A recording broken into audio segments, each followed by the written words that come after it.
But hey, Dave. Yeah, hello. How you doing? Yeah, this is Chuck. Oh, it's Chuck. Yes. We had a Dave, but okay. Welcome to the show, Chuck. Thanks for waiting. Oh, am I on the air? You are. Oh, okay. Yeah, I was just wanting to point out that you know, I've heard people talk about how they say that this country was founded on Christianity, and that is absolutely, you know, I mean, nothing could be further from the truth. Now, what I was taught whenever I was growing up is that people came to this country to escape religious persecution. Right. And did, yeah. Unless I don't know if they're still teaching that in the schools now. The church may have gotten in there and rewrote history. Also, you know, the national anthem and the original Pledge of Allegiance, there is no reference to God. None at all. And the Constitution. What? Still. Huh? And the Constitution still. Right, yeah. And in fact, it says that the religion and, let's see, how do they word it? Church and state shall remain separate. No, that's not in the Constitution. What do they say? It says that Congress shall make no law respecting an establishment of religion. That's the First Amendment in the Bill of Rights. What the Constitution says in Article 6 is that there'll be no religious tests for any public office or trust.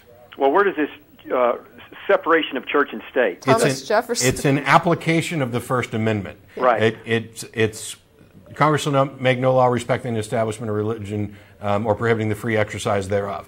And the only rational way to do that is to make sure that the government, and by the way, most of the Founding Fathers realized this and commented on it, is to make sure the government stays neutral with respect to religion, that you're free to believe and follow the dictates of your conscience. The government shouldn't intervene, and it shouldn't be in the business of endorsing what is a religion and what isn't, but it is. And that's something I think we need to fix. Oh, yeah, sure. And so when did this In God We Trust show up on the money? When was that? Was it 56, 50s? 54 Yeah, or 50s. 56. Uh-huh.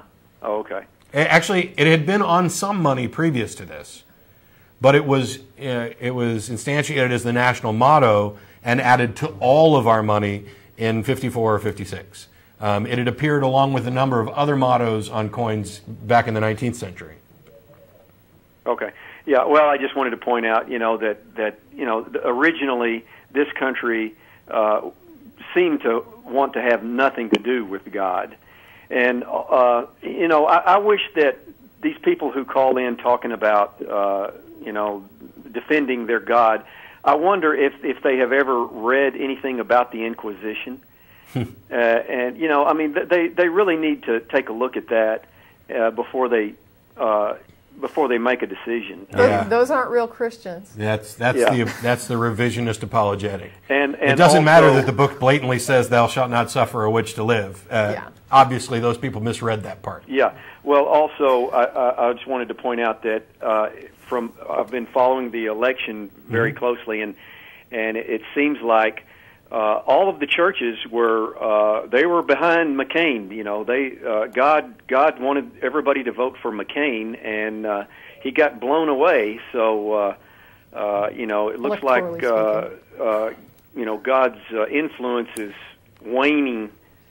Well, you know, no, because you know what though? Romans says that whoever gets in office is put in by God. Yeah. So according to the Bible, Obama was God's choice.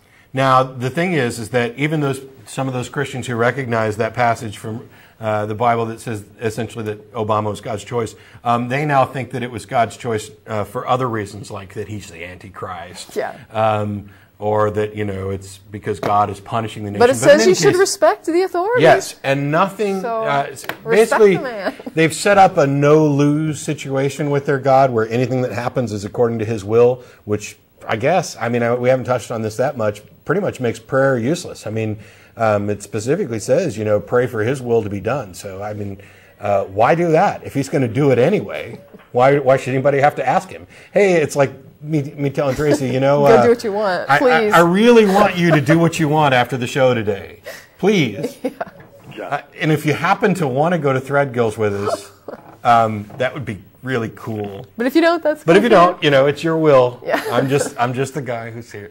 By the way, that's a reminder, since I've skipped them through the entire show, that we'll be going to Thread Wheels after the show. Thanks, Chuck. We're about out of time. I got to thanks. cut you off.